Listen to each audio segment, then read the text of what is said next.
সুপ্রিয় দর্শক, আসসালামু আলাইকুম। দেশ উপবাসে যারা আমাদের এই ইউটিউব চ্যানেল STV বাংলা দেখছেন, আপনাদেরকে প্রীতি ও শুভেচ্ছা জানিয়ে শুরু করব আটিবাজার গরুর খামার থেকে। একজন নতুন উদ্যোক্তার গরুর খামার, নারী উদ্যোক্তা। আমরা এই খামার সম্পর্কে আজকে জানব, কীভাবে লাভজনক হচ্ছেন, খামার কীভাবে বৃদ্ধি করেছেন, এই বিষয়ে নিয়ে আজকের প্রতিবেদন।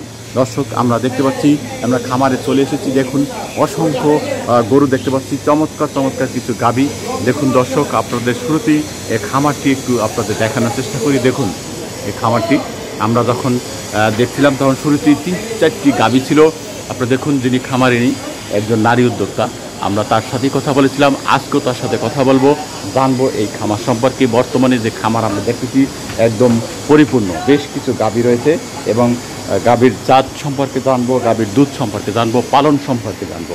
দর্শক, আপনারা দেখুন, আমরা আপনাদের পুরো খামারটি দেখানোর চেষ্টা করছি এবং এই খামার নিয়ে কথা বলবো। সুপ্রিয় দর্শক, দেখুন এই খামারটি আমরা যখন শুরু হয় তখন প্রতিবেদনের মাধ্যমে জানানোর চেষ্টা করছিলাম শুরুতে।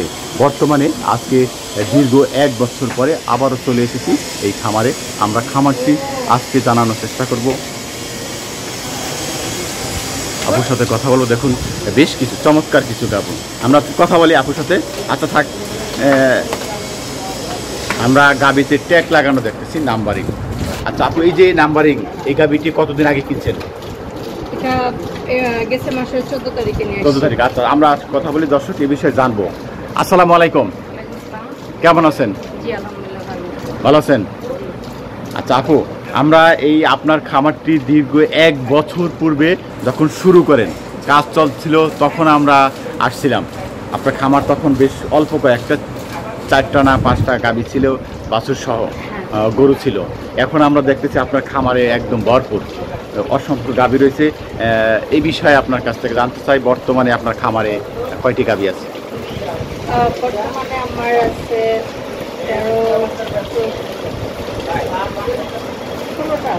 16টা। আচ্ছা, আমরা একটু দর্শকের আপনার নামটা জানতে চাই। আমার নাম হচ্ছে হাসিনা। হাসিনা। দর্শক, আমরা এই হাসিনা আপুর খামারে শুরুতে যখন করেছিলেন তখন আপনাদেরকে এই প্রতিবেদন দেখেছি তার শুরুটা। এখন তার খামারে 16টি গাভী রয়েছে। আচ্ছা, এই যে দীর্ঘদিনের খামার পরিচালনায় আপনি করছেন, খামার সম্পর্কে এখন বেশ অভিজ্ঞ। এই যে 16টি গাভী করছেন, একদম শুরুটা করছিলেন কয়টা দিয়া? শুরু ছিল আমার 2টা দিয়ে। 2টা দিয়া, 2টা থেকে আজকে বর্তমানে 16টি গাভী রয়েছে। দর্শক, আমরা শুনলাম তিনি শুরুতে 2টি গাভী পালন করছেন, আজকে তার খামারে 16টি গাভী। এই 16টি গাভী আজকে যে খামার আছে, আপনি 2টি গাভী কি চিন্তা থেকে এই গরুর খামারটা শুরু করছিলেন? খামারটা আমার আরো আগ থেকেই স্বপ্ন ছিল, আর তারপরে তো 2টা নিয়ে শুরু করলাম। তারপরে দেখলাম যে 2টা যখন পালতেছি তো এত বড় জায়গায় নিলাম, গরু যদি না থাকে তো ভালো লাগবে না। এই আস্তে আস্তে করে গরু একটা একটা করে কিনতে শুরু করলাম। মানে এই যে বলছেন যে আপনার শুরুতে স্বপ্ন ছিল, হ্যাঁ, এই স্বপ্নটা কিভাবে হলো? আপনি একজন নারী হয়ে গরুর খামারের স্বপ্ন দেখলেন, এইটা সম্পর্কে এটা বিশাল একটা কাহিনী। কারণ আমি হৃদয়ে মাটি ও মানুষ যে প্রোগ্রামটা বিটিভিতে দেখাতো, মুস্তাফা মনোহরের, ওখান থেকে আমার স্বপ্নটা ছিল। মানে ওই বিটিভিতে আপনি হৃদয়ে মাটি ও মানুষ দেখতেন? আচ্ছা, ওই মাটি ও মানুষ দেখে আপনার ভিতরে একটা স্বপ্ন তৈরি হয়, আমি খামার করতে পারি না, পারবো কিভাবে করব, সেই চিন্তা স্বপ্ন থাকে আমিও একটা আমার নিজের খামার হবে। এটাই ছিল স্বপ্ন, ওখান থেকেই শুরু। তারপরে এই বাস্তবায়নটা কিভাবে শুরু করলেন? আমার হাজবেন্ডকে আমি বলছি যে আমি খামারটা করতে চাই। এই যে স্বপ্নটা দেখছেন, তখন কি একটু বিবাহ হয়েছিল? না, বিবাহ হয়নি। আচ্ছা, তারপরে আপনার বিবাহ হওয়ার পরে আপনি আপনার হাজবেন্ডকে বলেছেন? তখন যখন আপনি বললেন যে আপনার স্বপ্নের কথা আপনার হাজবেন্ডকে, আপনার হাজবেন্ড তখন কি বলল? সে আমার সাথে সায় দিছে যে হ্যাঁ ঠিক আছে করো, তো কিভাবে করতে হবে, তাহলে তো আমার এরকম একটা জায়গার দরকার আছে। তখন আমি মোহাম্মদপুরে থাকতাম, ওখান থেকে পরে এখানে আসি। কোথায় থাকতেন? মোহাম্মদপুরে। মোহাম্মদপুর থাকতেন? জি। আচ্ছা, আমরা একটু সামনে আগে আর কত একটু গাভী দেখি। দর্শক, আমরা কথাগুলি শুনবো, আমরা একটু এদিকে চলে আসি, তারপরে আমরা জানার চেষ্টা করব। তো ওখান থেকে আর কি আমি আমার হাজবেন্ডকে যখন বললাম যে আমি এটা করতে চাই, তো সে বললো যে ঠিক আছে করো, তো আগে তো জায়গার দরকার আছে। হ্যাঁ জায়গার দরকার আছে, ঠিক আছে। তো পরে মোহাম্মদপুর থেকে আমরা প্রায় আসতাম, জায়গা খুঁজতাম, খুঁজতে খুঁজতে পরে বাসা নিচ্ছি এখানে আমি, যে বাসা না নিলে হবে না, কারণ আগে আমার এখানে থাকতে হবে। তো ওইভাবে করে জানতে পারলাম যে এই জায়গাটা ভাড়া হবে, তখন আমি এটা ভাড়া নিই। আচ্ছা, আপনি জায়গা স্বপ্নটা বাস্তবায়নের জন্য আগে নিজে চলে আসছেন স্থানে থাকছি, তারপরে আপনি এই জায়গা খুঁজছেন খামারের উদ্দেশ্যে, এই তারপরে জায়গাটা পেয়ে গেছেন। এটা কিরকম, কোন এইভাবে নিয়েছেন? ডাইরেক্ট ভাড়া নিয়েছেন নাকি লিজ নিছেন? কত বছর লিজ নিছেন? লিজ সিস্টেমে? আচ্ছা, 3 বছরের জন্য লিজ নিছেন। কিরকম খরচ লিজে? অনেকে অ্যাডভান্স করতে হচ্ছে আমার 1.5 লাখ টাকা, আর ভাড়া 8,000 টাকা করে। ভাড়া 8,000 টাকা? হ্যাঁ। কতটুকু জায়গা এখানে? এখানে 8 কাঠা। 8 কাঠা। আচ্ছা দর্শক, আমরা শুনলাম এই খামারের তার শুরুটির পরিকল্পনা। এরপরে আপনি লিজ নিয়ে 2টে গাভী কিনলেন। এটা কোথা থেকে কিনছিলেন? দুইটা মানিকগঞ্জ থেকে কিনছিলাম। মানিকগঞ্জ? জি। এই শুরু যে গাভীটা কিনছে সেগুলো কি আছে এখন? হ্যাঁ, একটা আছে, ও বাচ্চা দিবে। এইটা আছে? দর্শক দেখুন, তিনি যে শুরুতে গাভী কিনছিলেন 2টা, তার একটি, তার পিছনে আমরা দেখতেছি যে গাভীটি, এটি কি জাতের গাভী? এটা রানী শঙ্কর বলে। রানী শঙ্কর। এই রানী জাতের গাভী কিন্তু বেশ ভালো, আমরা যতদূর জানি। কত কেজি দুধ পাইছেন তার শুরু থেকে? ওর থেকে 18 পাওয়া যায়। 18 শুরু থেকেই? এখনো 18 পাচ্ছেন না বেশি পাচ্ছেন? না, এখন এই বিয়ানে আল্লাহ পাক জানে কতটুকু হবে। এখন বাচ্চা দিবে সামনে। না, বাচ্চা দিবে ঠিক আছে। আপনি এটা কতবার বাচ্চা পেয়েছেন আপনার এই পর্যন্ত? আমি একবার বাচ্চা সহ কিনছি, আর আমার এখানে একবার বাচ্চা দিতেছে। আচ্ছা, একবার বাচ্চা সহ কিনছেন, 18 কেজি দুধের পাইছেন, আবার বাচ্চা দিবে, এইটাই। আচ্ছা, ভবিষ্যতে আপনি আশা করছেন যে যেটা পেয়েছেন এরকমই হয়তো বেশি পাবেন, কম হবে না। খাবার দাবার যত্ন করলে গাভীর এবার সম্ভবত আল্লাহ দিলে হয়তো বা 20টা পাওয়া যেতে পারে। আচ্ছা, 20টা পাওয়া যেতে পারে। তাছাড়া আপনারা 16টি গাভী রয়েছে, আমরা দেখতে পাচ্ছি আপনার পিছনে 16 বেশ কিছু গাভী। এই কি রানী শঙ্কর, আর কি কি জাতের গাভী আছে এখানে? ফ্রিজিয়ান আছে, ফ্রিজিয়ান বেশি, আর ওখানে একটা জার্সি আছে। জার্সি আছে। গাভীর কোনটা দুধ বেশি হয়, ফ্রিজিয়ান নাকি জার্সিতে? ফ্রিজিয়ানের দুধ বেশি হয়। কত কেজি দুধ পাচ্ছেন এই ফ্রিজিয়ানে? আমি এখানে 26 কেজি পর্যন্ত দুধ পেয়েছি। 26 কেজি? জি। আচ্ছা দর্শক, আমরা শুনলাম এই যে এইখানে যে বড় গাভীটা, চলেন আমরা দেখি। দর্শক, তিনি যে বড় গাভী বলছেন, আমরা যে 26 কেজি দুধের গাভীর কথা শুনছিলাম, সেটি একটু আপনাদের দেখানোর চেষ্টা করি। দর্শক, এই যে আপনারা দেখতে পাচ্ছেন গাভীটি আছে, দেখুন এই গাভীর কথা বলছেন, 26 কেজি দুধ দিচ্ছে। আচ্ছা, এই যে 26 কেজি দুধ দিচ্ছে, এর খাবার আর অন্য গাড়ির খাবার তো একই লাগে? হ্যাঁ, একই লাগে, তাও ওদের চাইতে ওর খাবার পরিমাণটা একটু কম, আরো কম লাগে। তাহলে তো এই ধরনের গাভী যদি পালা যায় তাহলে তো অবশ্যই খামারি লাভবান হবে। তাতে কোনো গাভী হিসেবে ওর খাবারটা ওদের চাইতে পরিমাণে কম। আচ্ছা, এই যে গরু পালন করছেন আপনি খামারে, বেশ এখন বর্তমানে আপনি কত কেজি দুধ পাচ্ছেন এই মুহূর্তে? এই মুহূর্তে আমার দুধ আছে 80-85, কারণ আমার বেশি গাব, মানে বেশি গাভীন অবস্থা আছে। হ্যাঁ। আচ্ছা, এই জন্য দুধ কম আছে। এই যে 26 কেজি, 18 কেজি, 10 কেজি, 12 কেজি এরকম হয়।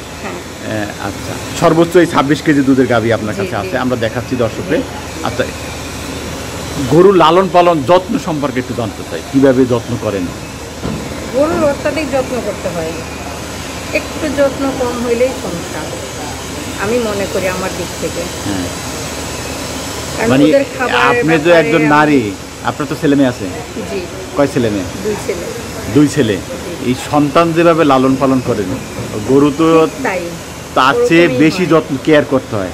আপনার ছেলে হয়তো বলতে পারবে যে মা ক্ষুধা লেগেছে, গরু তো বলতে পারে না, কিন্তু গরুকে আপনাকে বুঝতে হবে যে তার ক্ষুধা লেগেছে, আমার খাবারটা দিতে হবে, এটা কেয়ার বেশি নিতে হয়।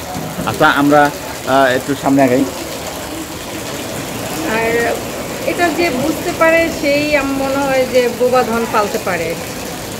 আচ্ছা, যে কারণ ওর বোবার ভাষা মর্ম দিয়ে বুঝতে আমি বুঝতে পারি। আপনি বুঝতে পারতেছেন? হ্যাঁ, যে ওর আসলে কি দরকার আমি সেভাবে বুঝে আমি আমার হাজব্যান্ডকে বলি তো যে গরুটা তুমি এইভাবে এটা করো, দেখবা ও ঠিক থাকবে।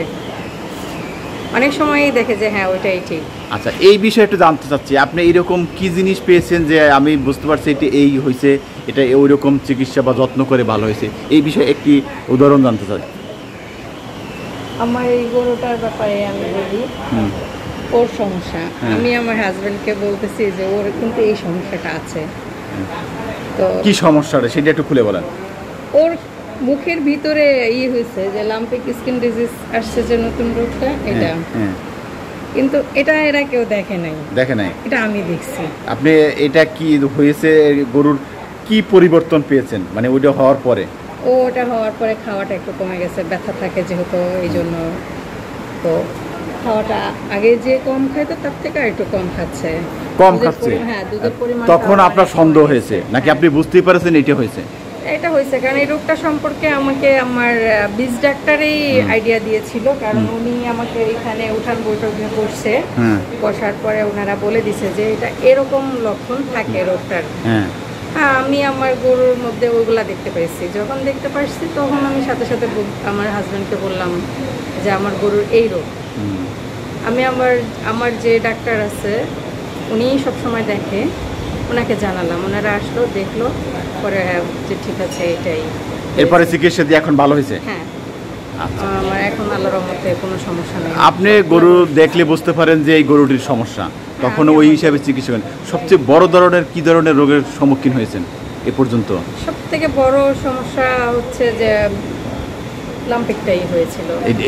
আর এফএমডি রোগ এটা তো সবাই জানে যে সব খামারই আছে, ওটা তো সবাই বুঝতেই পারে খুব সহজে, কিন্তু লাম্পিকটা অনেকেই বুঝতে পারে না। এটাই মানে একটা বাড়তি জিনিস, এটা আপনি বুঝতে পারেন না, কিন্তু আপনি যেহেতু জানতে পারছেন, আপনি ডাক্তারের যে হয়েছে সেখান থেকে জানতে পারে আপনি এই গরুর চিকিৎসা করতে পারছেন, আপনার গরুর সমস্যা থেকে সমাধান পেয়েছেন।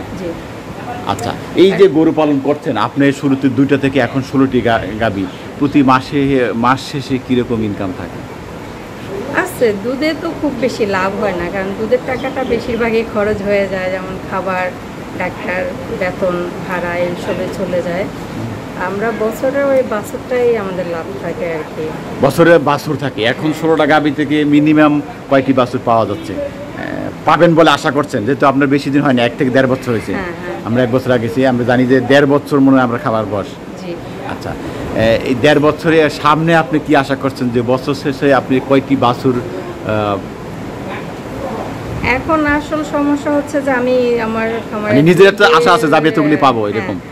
দুধের উৎপাদনটা একটু কম দেখে আমি গাব গরুগুলা বিক্রি করে আবার গাবি কিনে নিয়ে আসি, দুধের গুলা কাচ্চিগুলা নিয়ে আসি, এরকম করি।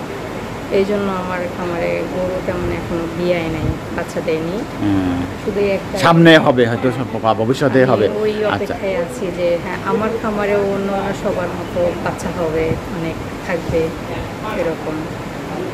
ভবিষ্যৎ কি পরিকল্পনা আছে? এটাকে নিয়েই আছি এখন। এটা কি আরো আধুনিক করার আছে? যেটা খামারটা আমরা দেখতেছি আধুনিকভাবে খামার গড়ে তোলা বা আলাদা আরো কিছু নতুন করে কোনো পালন করার চেষ্টা? আপনার দেশে সবই গাবি গরু, মানে ষাঁড় গরু মোটা তাজা করার কোনো পরিকল্পনা আছে কিনা? হ্যাঁ আছে, ষাঁড় গরু মোটা তাজা করেন। আপনার ষাঁড় গরু আছে নাকি? আমরা একটা সামনে ষাঁড় গরু আছে। দর্শক, আমরা যে ষাঁড় গরুর যে ভবিষ্যৎ পরিকল্পনা, একটি ষাঁড় গরু সেটা একটু দেখি, চলুন আমরা একটু দেখানোর চেষ্টা করি। সুপ্রদর্শক, আমরা তার খামার সম্পর্কে জানলাম, ভবিষ্যৎ পরিকল্পনা, তিনি একটি ষাঁড় গরু মোটা তাজাকরণ, সেই ষাঁড় গরুটি আপনাদেরকে দেখানো শুরু করি। একটি ষাঁড় গরু তার আছে। দর্শক, আমরা চলে এসেছি।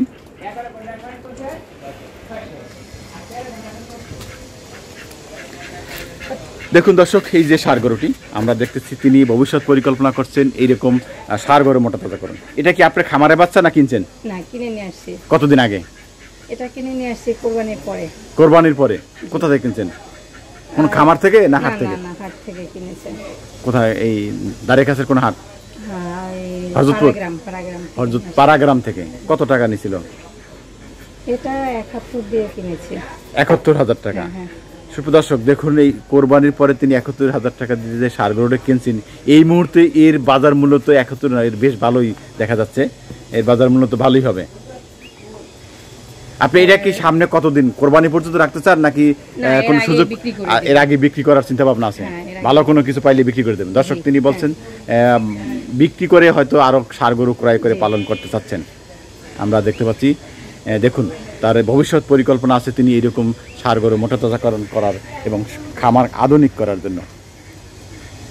দর্শক দেখুন, এই যে গাভীগুলো দেখছি এখানে কয়েকটি বাচ্চা আছে, এটি কি ষাঁড় বাচ্চা না বকনা বাচ্চা? তিনটাই ষাঁড় বাচ্চা। দর্শক তিনটাই ষাঁড় বাচ্চা। তাহলে তো আপনার যে ভবিষ্যৎ পরিকল্পনা আছে ষাঁড় মোটা তাজাকরণ, এই গাভী বড় করে পালন করলেই তো আপনার একটি খামার পরিণত হয়ে যাবে। দর্শক এখানে 3টি আছে ষাঁড় বাচ্চা, আমরা দেখতে পাচ্ছি। দেখুন 3টি ষাঁড় বাচ্চা আছে। এটি ভবিষ্যতে যদি লালন পালন করা, দেখুন ষাঁড় বাচ্চাটি এটি বেশ 16টি গাভী থেকে প্রতি বছরে যে বাছুর থাকে সেটি তার নিট মুনাফা, আর যে খরচ হয়, যে দুধ বিক্রি হয় সেই থেকে তিনি প্রতি মাসে খরচ বাদ দিয়ে প্রায় সমান বা কিছু থাকে। আমরা নিট মুনাফা হলে বছর শেষে এই বাছুর থেকে আমরা সেই বাছুর দেখাচ্ছি। ঠিক আছে, আপনি এই যে খামার করছেন, ভবিষ্যৎ পরিকল্পনা তো বললেন যে আপনি একটা আধুনিক খামার বা ষাঁড় গরু পালন করার চিন্তা ভাবনা করছেন। আপনি এই খামার করে নিজের কাছে কি মনে হয় যে গরুর খামারে লাভবান না লস? আমি লাভ খুব বেশি করতে পারি না এখনো, আর লসও নাই মাঝখানে। না আপনার তো, আমি তো দেখতেছি আপনি বলছেন যে লাভও নাই লস নাই, আমি দেখছি লাভ। আপনি 2টা থেকে এখন 16টি গরুর আছে আপনার খামারে। হ্যাঁ, এটা হাতে লস না হয়, সমান সমান থাকলে তো গরু তো বৃদ্ধি হয়েছে, আপনার চালান বৃদ্ধি হয়েছে, এটাও তো একটা লাভ। হ্যাঁ এটা লাভ তো আছেই।